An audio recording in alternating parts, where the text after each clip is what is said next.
I was raised on a poultry farm, actually. I'm from Saskatchewan, and I grew up on a mixed grain and poultry farm. And so I knew it from more the kind of, what would say, business aspect of it. And Hmm. so after I graduated college and moved, and I have a farm of my own now, my husband said to me, "Are we going to have chickens?" And I went, "Hell no!" I says, I know how much work they are.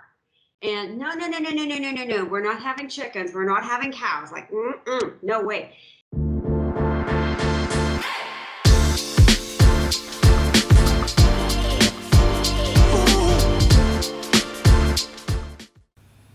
This episode of the Smart Athlete Podcast is brought to you by Solpre. If you're active at all, whether you're running or simply out walking for the day, you've probably experienced one of the number one problems that active people have, and that's chafing.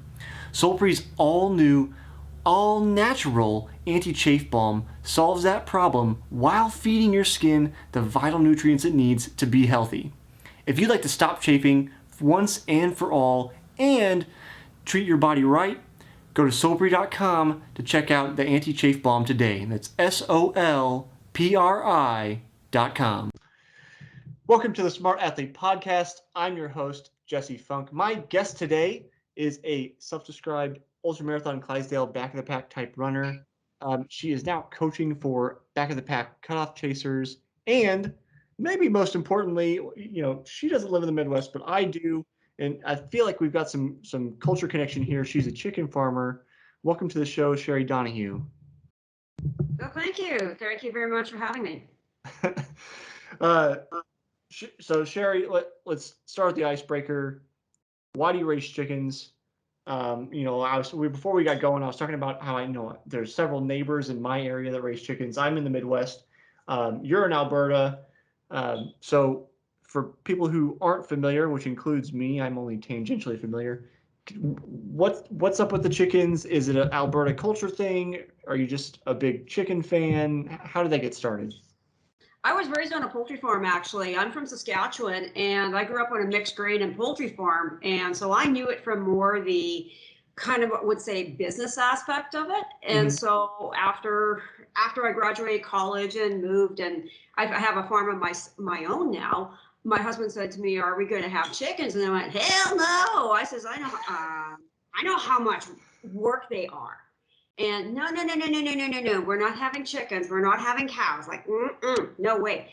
And it wasn't, I don't know what the heck happened, but all of a sudden I got chickens. And I actually look at them now, they're more my pets with benefits rather than having as a business. I'm not in for like what it was when I grew up, it was meat production and egg production. I'm not necessarily interested in that.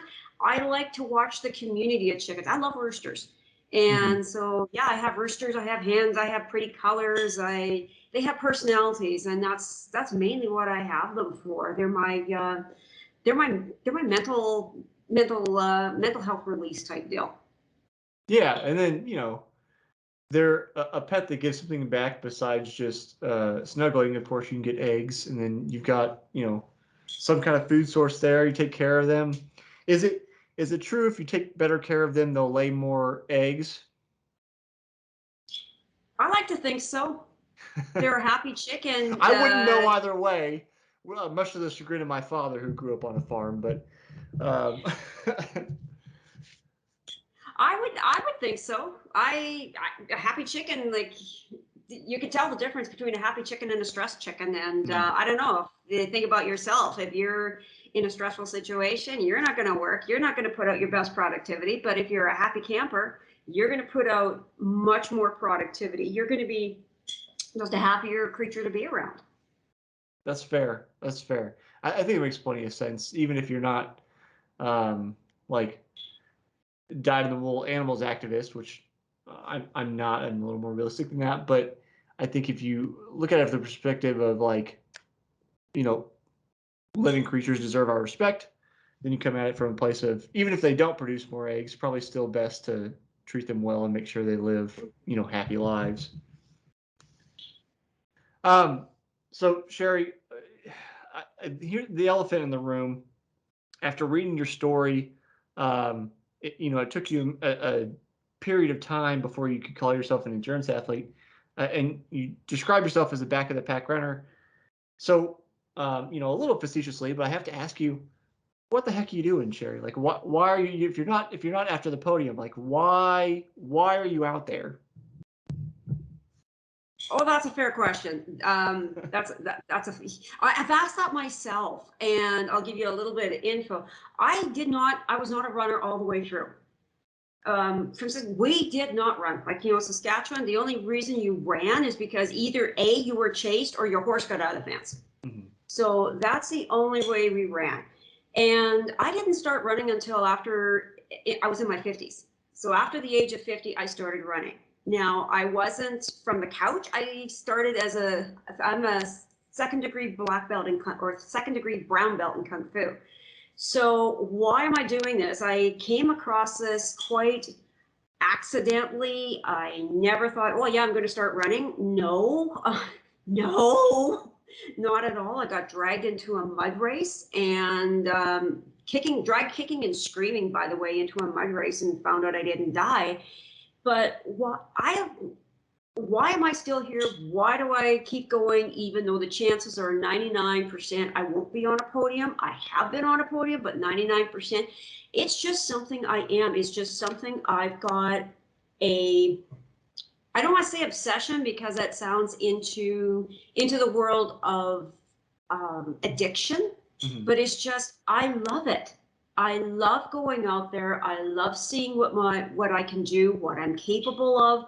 I love experiencing new events, like going to the desert to run or going to the mountains to run, big open sky. And my last race was actually a marathon in my driveway. And for anybody thinks a 30-foot driveway, no, I have a much longer driveway than that. But I still did a marathon in my driveway. It's just something that it's why am I still here? I just want to see how good I can get. And I'm still back in the pack. I still want to get where is my best. Mm-hmm. It's something that I think in some ways and again, I say this all lovingly. So if it comes out wrong, I apologize. But I think it's in some ways like a gift that people in the back of the pack get a little bit easier than people in the front. Like sometimes I think people in the front become so obsessed with the possibility of winning because they have the potential to, that they lose sight of that internal journey and trying to find your best, regardless of whether it involves being on the podium. Whereas, like, if it's not a possibility, then you have to. I mean, what is the journey? You know what I mean? Like, what are you doing? So I think in some ways it may come a little bit easier to somebody who is not at the front. But it is something I try to stress to everybody that it ultimately, like, we all get older. You can't stay on the top of the podium forever. And you have to find deeper meaning in what you're doing at some point or another, no matter who you are or what speed you are. And I think sometimes those fast guys and gals, it smacks them in the face later on because they don't know what to do anymore when they can't get on that podium. I had a conversation with a friend of mine, and he was in a relay, Sinister 7 relay, and he found him, very competitive guy, and he found himself on a team of beer drinkers. And I says, how was that for you? He says, refreshing. And when you mentioned the stress of podium and also like where you're going to place, that is actually very true for the front of the pack. But the back of the pack, the stress is meeting that damn cutoff. Mm-hmm. Am I fast enough? Am I good enough to be in that race? Do I run, like, because the whole thing is like, to run a race is to get that buckle at the end or that trinket or medal. And then there's the back of the packers that there's sometimes that they come to the finish line and there's nobody there. Or they cross the line and kaboom, they're down, like the archway. The finish line is down. Yeah. There we go. And so there's that kind of stress, and there's what stress of a back of the packer, particularly a cutoff chaser. Am I good enough? Mm-hmm. Am I good enough? Because in a world that stresses speed and to get, say, for example, podium, here's the rest of us. Well, what are we doing here? And that I find myself is like, I'm not fast enough. I'm not good enough, because the thing is, a lot of races, the back of the packer will be by themselves. Mm-hmm. And one thing that happens a lot, especially, is photography. Oh, great, everyone can get their photos. And when the back of the packer looks, and they've got maybe one.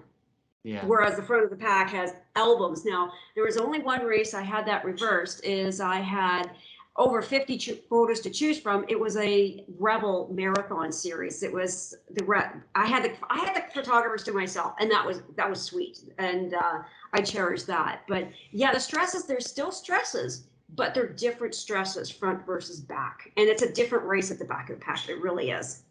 Well, I think too, just from the number of years now I've spent training alone, I ran collegiately, and then on from there, basically training by myself. It's a different beast training and racing by yourself when you don't like. I had a friend in town last weekend before, I don't know, recently, and we went out for a run together, and there's something so nice just about having somebody hanging with you. You running the same speed, but it just feels a little easier. And I can only imagine. I'm a short distance guy. I like 5K, 10K. I've done the longer stuff, and kind of I'm done with it for now. But I can only imagine that weight of being by yourself only intensifies as the miles progress. I actually, for some people it does. I love being by myself. I'm an introvert, so I just tap into whatever is there, and I don't know, I just love it. And here's the weird thing: is like, I don't go on group runs. I usually run with a select couple of friends. I don't care for group runs, but when I'm in a race, it's because I love it, because I don't have to run with anybody. And guess what? I usually do end up running with people. Mm-hmm. And it's different for me. And I know when I ran my 100-mile attempt at Javelina in Phoenix, it was even though I was with somebody else and I had a pacer, I was more in with myself. No, we're going to get as far as we're going to go. And yeah, it is quite different to have somebody. And yeah, and it's almost like, oh wow, somebody's with me. There's somebody to talk to. Oh my god. Well, I mean, maybe the question is, do you run out of things to talk about? I mean, the races last so long at that distance. Do you just you kind of gab for a while and then just everything goes silent, or you're like, all right, it's time to move on. You go find somebody else. Like, how does that usually unfold? Usually what unfolds is because of my running type, my running style, I usually find a gear and I stay there. Mm-hmm.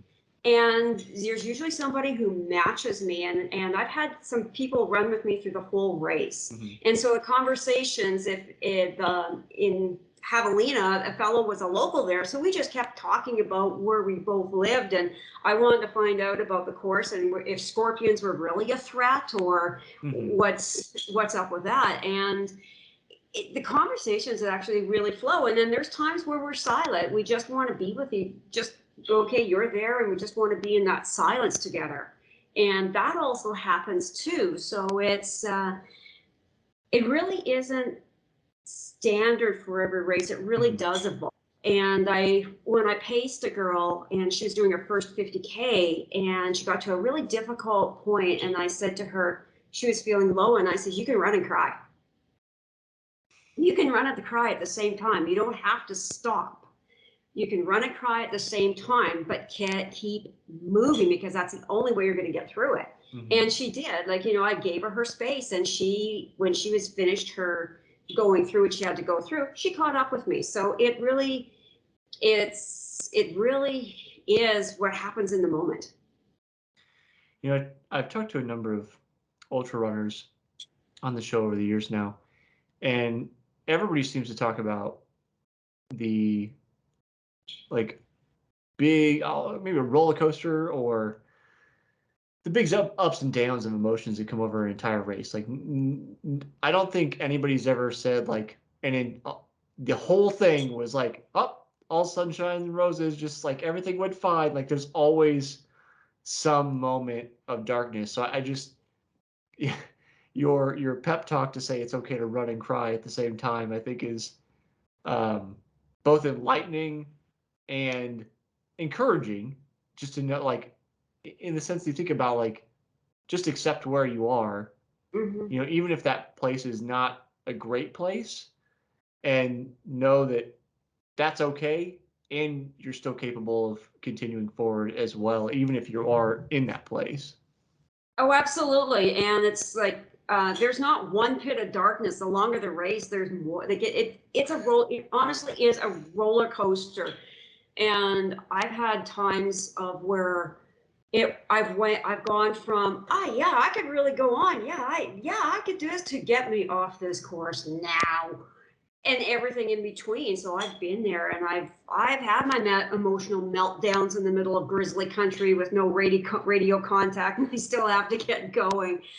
And it is an acceptance, and just keep going forward and focus. And what matters is what you're focusing on. And I choose my focus to the next rock, the next tree, the next cactus, or whatever it is. And that really does help pull forward. And yeah, it's an emotional roller coaster. The longer the race, the more ups and downs. And it's a disservice of what media shows, because they show the start line when everyone's happy, they show the finish line when everyone's happy, but nobody knows what goes on in between. And I saw a video, it was Courtney Dauwalter at the UTMB, and they had a video of what she had a rough go this race. It wasn't until I think last 15 miles that where it came together. And there was a video showing her in the video, and she was not in a good place, but she kept going. And it's too bad there's not more of that shown to show the reality of what goes on. Because the finish line, it's either yay, I'm done, or thank God I'm done, one of the two. Mm-hmm. But the spirit is always better. They don't show what happens in between at the aid stations, and where somebody's losing their mind and having a meltdown and stuff. And that's all part of it. And I think about, maybe this is an assassination of the media, but I think about how media tries to grab our attention, right? They want to build drama, they want to make it dramatic. And I would think that they would be like, that's exactly what we want. We want somebody crying while they're running and like looking like they're about to fall over, and then continuing. Like, that's a very dramatic moment. You would think that they would, whoever's doing the coverage would want to capture that at some point. The problem with that, they don't know when it's going to happen. That's true. That's true. They don't know when. Like, if I can't say that exactly at kilometer or mile number, whatever, I'm going to have a meltdown, because that doesn't. It doesn't happen that way. They usually come and attack you whenever you least expect it. Yeah, it's just, you just write in a race plan. You're like, all right, 100K, first 10K, we're gonna feel great. The next 10K, not so great.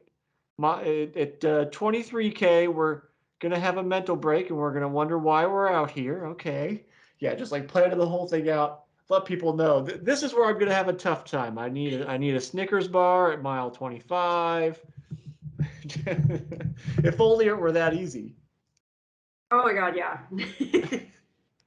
So that predictable. Yeah, so I mean, it begs the question: how do you prepare for that mentally? I mean, physically, you put the miles in, you put the time in, but is that enough mentally to prepare for the ups and downs that you're going to go through?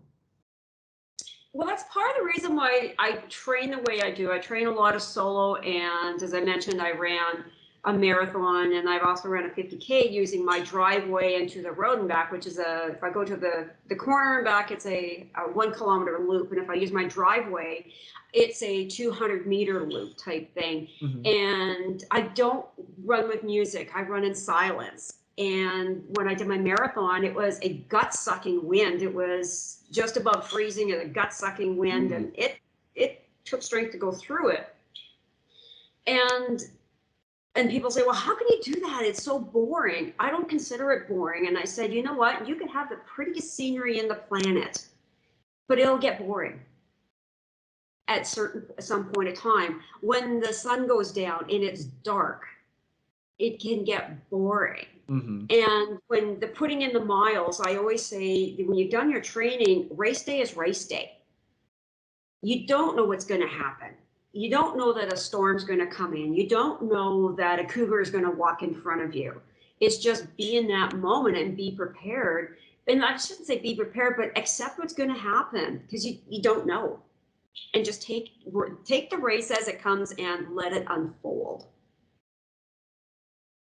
I think that's difficult for a lot of people, is just being present, right? Like especially when you're planning for a race, you're doing all these things today, but you're preparing for the future. And then that race arrives and it's now the present, and there's no more preparing for the future. It's right now. It's happening right now. So I think, this is something I think I'm generalizing, obviously, but I think a lot of us either live in the future or live in the past. And it's very hard to be in the present and just be here, right now. Absolutely. That you nailed it. And that's in a lot of ways, I think an issue with a lot of the world is because we either are in the future or are in the present, but we're not here now. And on a race course, especially if you're running single track or you got roots or rocks or whatever, you need to be there now. And it takes a lot of effort and energy to be here now. Because if you don't, and I've had this, I thought, geez, I have to email my coach, and I face planted on the middle of the trail. Like, it wasn't fun. And then I wanted to cry. But it was it reminder of, no, I have to pay attention here and now. And that's exactly it. You plan for the future by getting your gear, knowing your nutrition, knowing what the weather's going to be like, and that kind of thing. But when it comes to the race, yeah, it's the focus on that race. What's happening? And how do I feel right now? Am I hungry? Am I thirsty? What do I want? The only future you can do is when you're coming into an aid station, is be prepared before you get into that aid station as to what you want. Yeah. So there's not that time wasted, especially when you're in the back of the pack. There's not that time wasted going, geez, I don't know what I want. When I come into the aid station, I want ripple chips. I want this. I want that. Give me that. Away I go. Mm-hmm.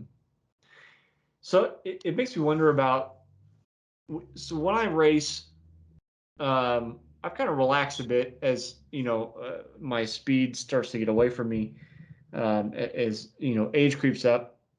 But I remember so many times having the fear of somebody right behind me, or sometimes the reality of somebody right behind me, chasing me, and then, trying to drive forward to not get caught. Do you have that feeling with the specter of the cutoff line right behind your head as you're going, or are you more relaxed about it than that? I'm more relaxed about it now. I'm gonna say I used to be like, oh my God, am I gonna finish this race? Am I gonna finish this race? And my first DNF, that was soul crushing for me. I actually tripped. My lug caught a tree root within the first, I'm going to say, 3 kilometers of the race, and I landed hard on my right knee. And so I was in pain. And this was a 50 miler. I was in pain. I ended up going 49 kilometers in that race before I had to pull the pin. And I had some good friends put me into reality of, give yourself thanks for what you did do, and realizing that cutoff, that finish, we put so much pressure on the finish, whether that's, success or failure.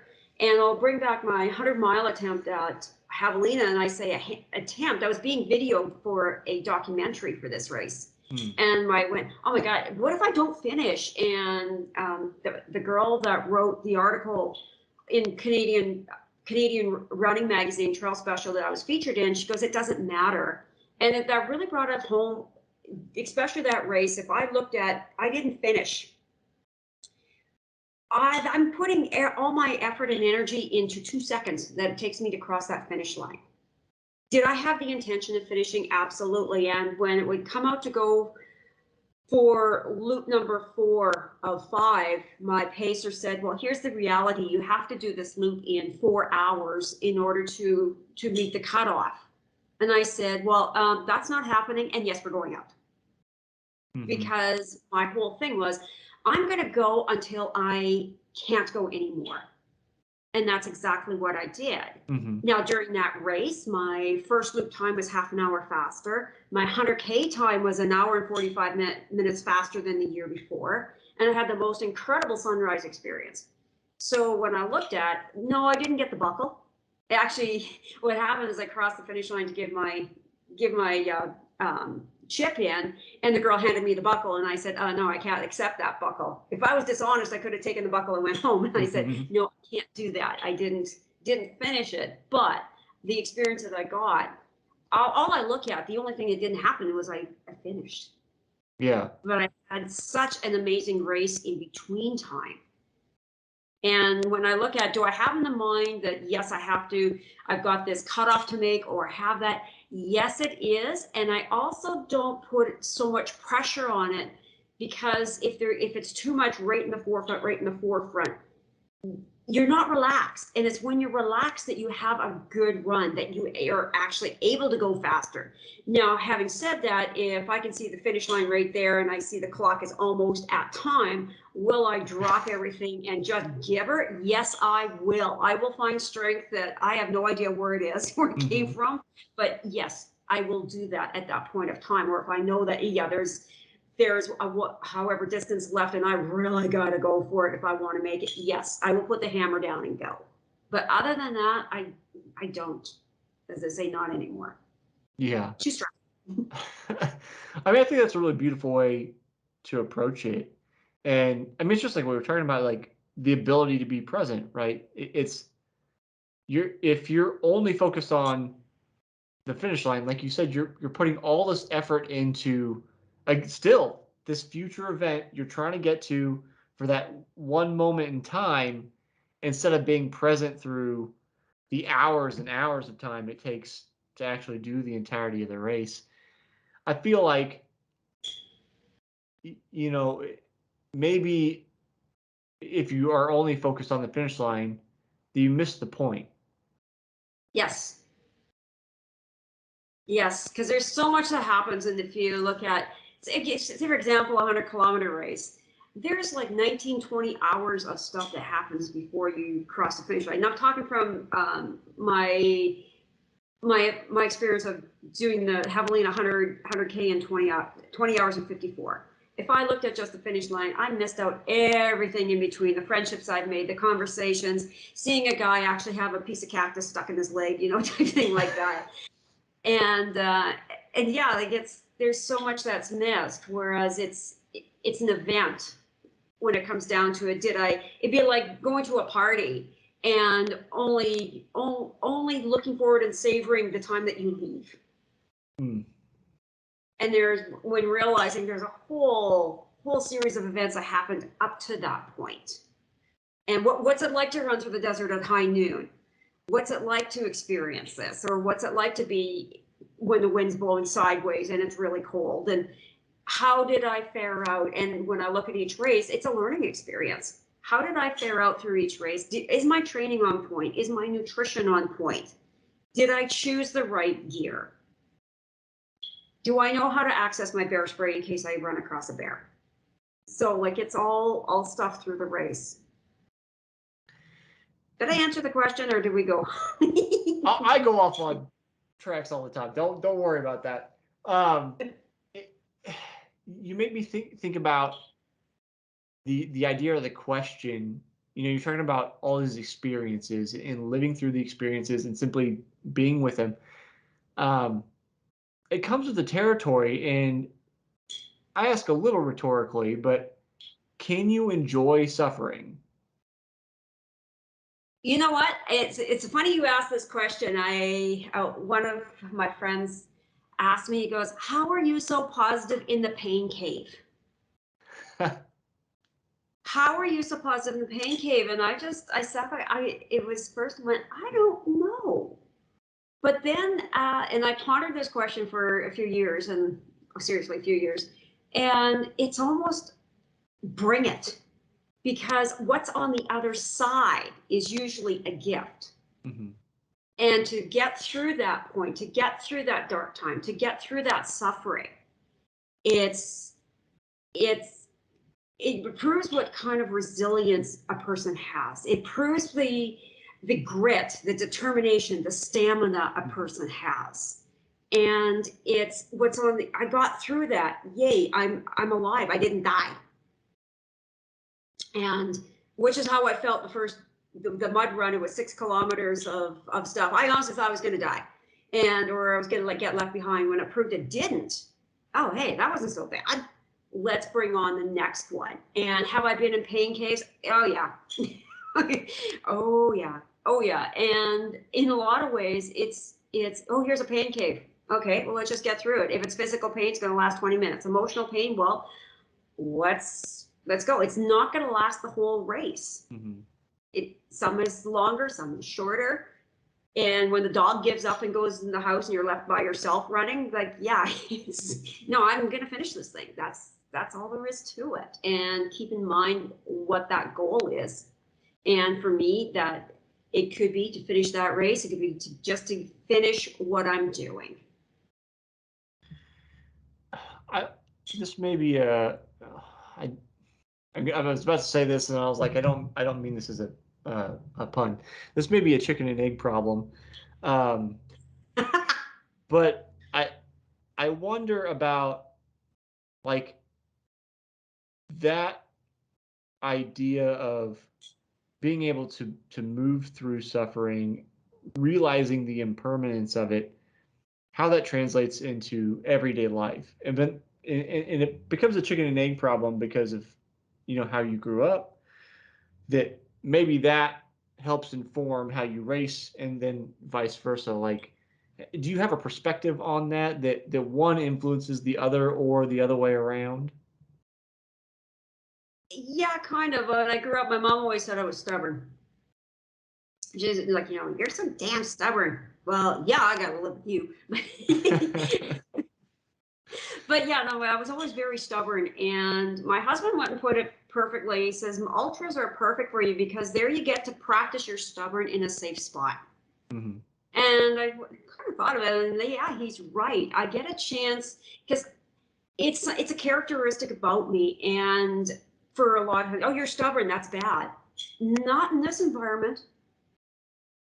Not in an environment of an ultra or a race. And it could be half marathon too, of where something's not just going right, and you're really wishing the bus was there to get on it, and it's not. How do you get through? And it's that resilience. So yeah, it plays out in life as well too, because there are things in life of where you're not getting your way right away.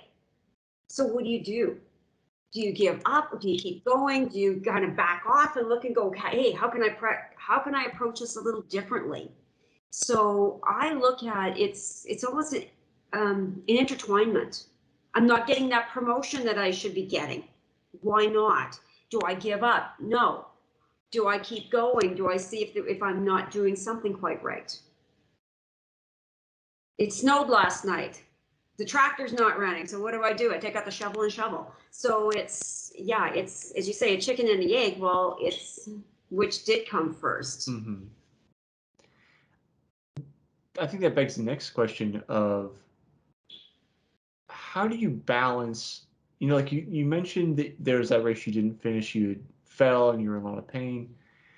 How do you balance being stubborn and keeping yourself safe, maybe? Being smart is not quite the right thing. Do you know what I'm saying, though? Like, there's a point when it really is not good to continue, and the stubbornness, if you let it get to you, can be a detriment to you. So how do you balance, like, allowing the stubborn Sherri to take over, and then allowing that other side that's like, no, this is really probably not a good idea? Like, how do you balance those two? Where's the stubbornness coming from? If it's coming from ego, then that's where I believe the injury is going to set in. And one thing I do is check in. If it's not going well, the pain, is it, for example, is it sharp pain? Is it coming from a joint?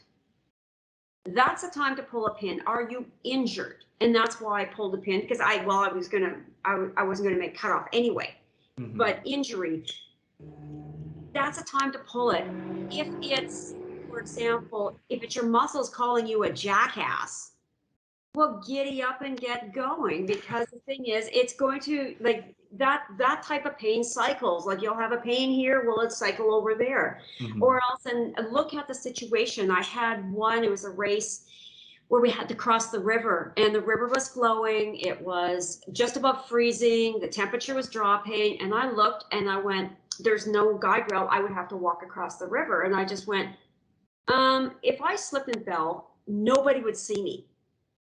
And so anyway, the canoe was there, and I went and called over the canoe. I hopped in the canoe, and I says, okay, take me across the river. And the race director happened to be there. He goes, what are you doing? I says, I'm crossing the river.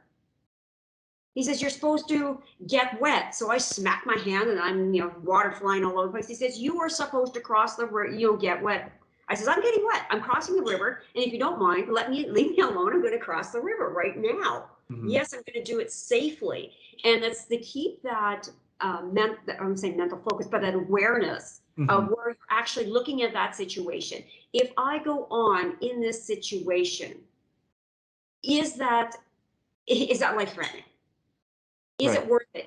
Is this a goal race? Because if it's a goal race that I've traveled to, I might handle things a little differently. Mm-hmm. But if it's a race that I can come back to because it's in my neighborhood or easily accessed, or it's not a goal race, no, I'll pull the pin. I'll look and go, not worth it. Look at the elites.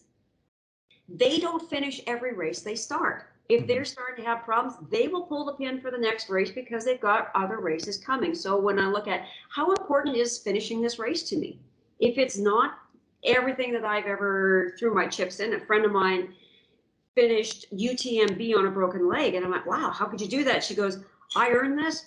This is a one-time shot. I was finishing it. And she mm-hmm. prepared herself so she could finish. So I would say, look at the circumstance. Look, what's that whole circumstance entail? Yeah. If it's a goal race, not a goal race, how injured are you? If you have hypothermia, no, I'm sorry, pull the pin, because that's not worth it. Yeah. I think you described it really succinctly, and it's like you said, where's the stubbornness coming from? Is it coming from a place of ego? And that's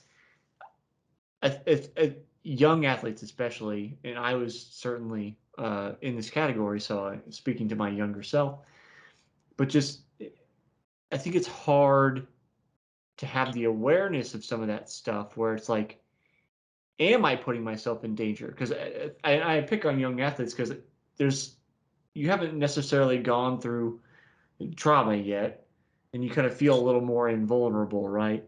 Whereas like you get a little more experience, or maybe you're around people that have more experience, and they're like, crossing the river, like if you slip and fall, nobody's going to see you. That's a very bad situation.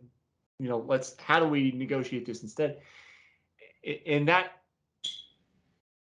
has to come from a place that isn't ego, because you're not puffing yourself up and going, well, if I slip and fall, I could just swim through the river and it's fine. You're going, no, realistically, I know my limits and this could be dangerous for me.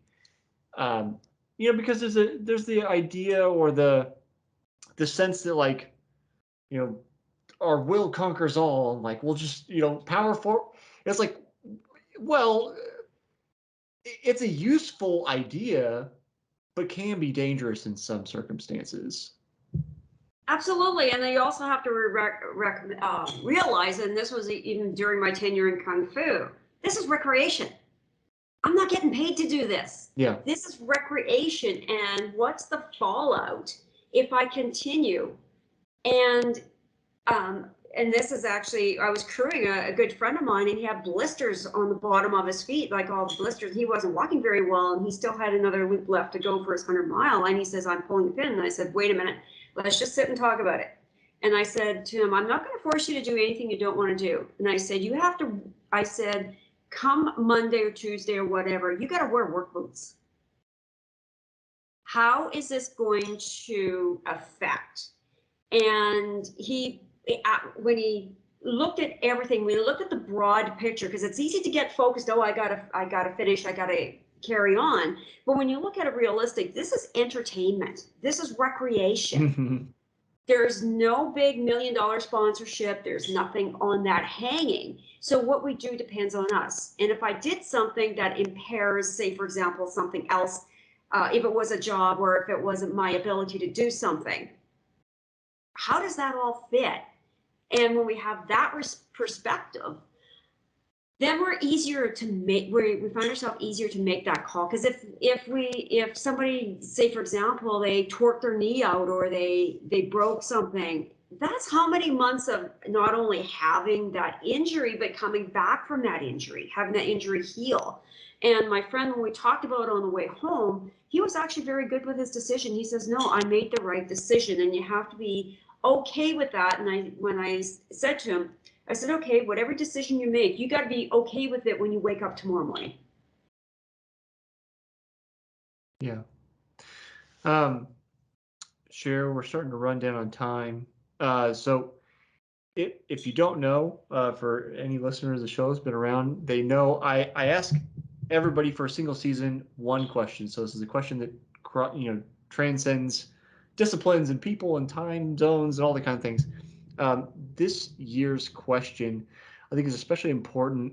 A friend posed it to me because I certainly don't do it enough. She doesn't do it enough. And many of us don't. So I'm kind of polling to see what people do and, maybe how I can improve myself. So I want to ask you, how do you celebrate your wins? Ooh, how I celebrate my wins. What came into my mind is my husband doesn't come with me to all my races. He will come to a few races. And what he does do for supporting is he comes in from what he's doing. He sits down and I go over that whole race with him. He wants to see my swag. He wants to see, buckle. He wants to hear about the race. And in a lot of ways, I get to recount it as well. Now, after the race, I want to make sure, I love grapefruit rattler, so there's a celebration in there somewhere. And also another thing is I do a heathen week after a major race. And what that means is I'm not concerned about training. I'm not concerned about how I eat. In fact, get away, do not be in between me and the refrigerator or a bag of Ripple chips. That's a dangerous spot. But I just let myself be, and I let myself celebrate, soak it all in. And when I'm ready to come back, not when my training schedule says so, and my coach is really good with that. It's when I am ready to come back, then I'll come back. And I'm allowing myself that downtime. This is pretty solid. And in a way, you kind of answered my season one question. If you could only choose one recovery food for the rest of your life, what would you choose? Most people chose some kind, I'll say junk food, but just like comfort foods. It's like you put in all that hard work and then you want something, you want some kind of treat after all the work and dedication and all that kind of stuff. Bacon. There's got to be bacon in there somewhere. It's got to be bacon. I don't know if I got bacon for that question, so I'm going to take yours as the official answer there. Sherri, if people want to check up, see what you're doing, get in touch with you, get your help on that mental side, where can they find you? Instagram. I'm Trail Runner's Journey on Instagram. I'm also on YouTube as well, Trail Runner's Journey. My website, trailrunnersjourney.com. I am on Facebook. Actually, I have my personal profile. Yeah, you can contact me there as well, too. Sounds good. Sherri, thanks for hanging out with me today. Oh, thank you, Jesse. It was awesome.